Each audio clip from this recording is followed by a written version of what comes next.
This is the Mibro GS Pro 2. It tracks your runs, it tracks your workouts, it tracks your life, it lets you take phone calls, it lets you get text messages, it does so much stuff, and it's a super budget watch, and they're gumming after the big dogs in the industry. I've never heard of Mibro before. They sent me this watch, and this is not a sponsored video because what you're about to hear in here is gonna be the most real conversation you're gonna have about the Mibro watch that you'll see on YouTube in general, because everyone out here is just sugarcoating it. This watch is awesome. It falls short in certain spots, but it's definitely worth its bang for its buck. Let's dive into it. So let's start off right away with the fact that I wore this thing for about, I think like 2 months now I've been wearing it, and I slept with it, I've run with it, I've worked out with it, I've done phone calls with it, I've used it for text messages, and it performs pretty well at all of these things. And I'll emphasize the part of pretty well.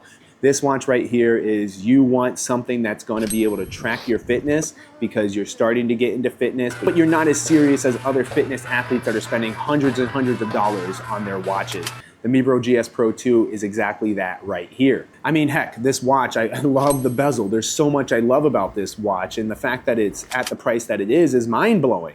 It is pretty thick, but it's not too thick. When you have it next to a watch like my Forerunner 165, which you can see an in-depth review on me comparing this watch to the Amazfit Balance 2 and the Active Max and the Forerunner 165 all at once, but look at that, it doesn't look bad at all. And it has 2 buttons on it. One of them is the scroll wheel, which is pretty good. The scroll wheel is pretty good. It is a button in itself as well. And at the same time, it does have a button at the bottom. It does have a touch screen, which is pretty good. Sometimes it's responsive, sometimes it's not as responsive. I will say that it worked very well with my gloves, which was really cool, especially because I run in the cold a lot for a majority of the year where I live. So the touchscreen's pretty cool.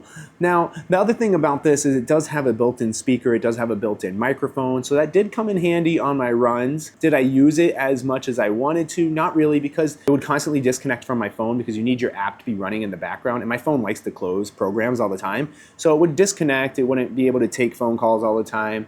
But when it was connected, it worked really well. But the constant disconnection and reconnection was a little weird for me. It's definitely something in the settings that I need to figure out, and I just couldn't figure out. But that's not as important here as how this watch actually performed. When I went on runs with it, it did pretty good. It did exactly what I thought it would do for the price point that it's at. It wasn't as accurate as my Garmin. It wasn't as accurate as the Amazfit Active Max, but it got my pace on there. It showed me how far I went. It did exactly what you would need when you're trying to buy a running watch on a budget. And at the budget it's at, it does so much. Now, yes, when I was doing strength training, it was just tracking my heart rate and the time. You couldn't really do reps. You couldn't do any sets or anything. It was just there to be like, hey, I'm tracking this. And with that being said, there are a bunch of workout profiles you can choose from on this watch, but I don't do most of them, and I don't know what they're actually going to be tracking. I know that when you're running or biking, it's taking miles into account, how fast you're going, your pace, but I don't know about these other sports. That's just the real truth from me. Now, if you're buying this to do those sports, go ahead and do it. Like, it's a solid watch. This watch performed very well when it came to what it had to offer. I mean, it does track things like your stride length, your oscillation, all these running things that I don't necessarily care about and that higher end watches do have on them. It has those features. But also, if you're in America like me, it's really based around kilometers. So that was one other weird thing that happened when I was on my runs, where I'd hit my mile and it wouldn't give me like an update, but once I hit a little over a mile to hit that 1 kilometer, then it would be like, oh, you did this. And I'm like, okay, that's cool, but I'm trying to figure out what I did last mile as updates. But even though that was happening, I was still able to track my runs and sync it to my watch and sync it to Strava. That's all that matters. Like, if you're out here trying to be nitpicky on a watch that's a budget-focused watch, this isn't here to be the most accurate thing on earth, because those most accurate things on earth are the most expensive things on earth. More money, better experience usually. Less money, less better experience usually. I don't know what you've been buying, but when you pay less, you usually get less. Which, I mean, that's slowly changing with technology. Like, heck, 10 years ago, this couldn't exist. You couldn't buy a Mibro GS Pro 2 like this that would be able to track your workouts. We are blessed to be able to use technology like this. So if you're looking at this watch right now and you're hearing me say, oh, it was like messing up on this, it was messing up on this, like, heck, it was off on my sleep tracking by like over an hour every other night, but it offers sleep tracking. Like, You can track your sleep and your metrics with this. And if you see that it's a little ridiculous, maybe you should get some more sleep. You can track it with this. It's mind-blowing what we can do, and we're all blessed to have technology like this.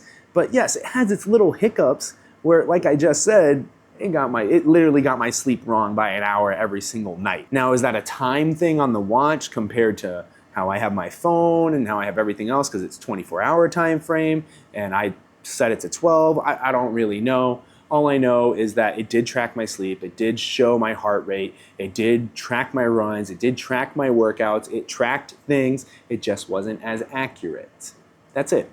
That's all I'm saying here. It's an amazing watch for its price point. Yes, it doesn't track as much as other high-end watches, but you do have GPS in it. You do have heart rate tracking. You do have sleep tracking.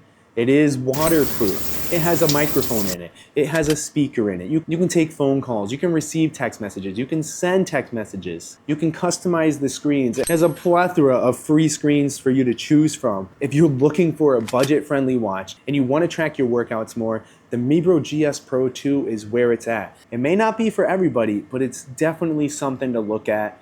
Me personally, I'm gonna keep trying it out. I'm gonna see what else it has to offer, because I think it takes some time to get used to it and to really figure out how to optimally use this watch. If you wanna see how it stacks up against other watches, check out my comparison video of the Mibro GS Pro 2 versus the Forerunner 165 versus the Amazfit Active Max versus the Amazfit Balance 2. I have a video just about that, but hey, it's a budget-friendly watch, and none of this existed before. And if you enjoyed this real review from my real experience from the real person of me, then subscribe to the channel for more.